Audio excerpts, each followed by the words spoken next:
Adım Mehmet Yücel. 35 senedir derbederlik yapıyorum. Darında bir tane ben kaldım. Köylerde falan kapandı. Ben de bu sene herhalde kapatacağım. Kurtarmıyor. Zarar ediyor. Vatandaş hazır yiyor. Masrafı kurtarmıyor. İşçi bulunmuyor. Bir de kapatmayı düşünüyoruz. Bir tane ben çalışıyorum. İkinci adam olsa kurtarmıyor. Yani zarar ediyorum. O yüzden kapatmayı düşünüyorum.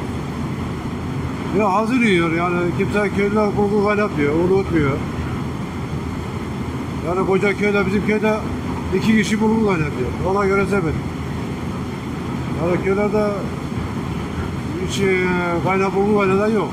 Millet hazır yiyor.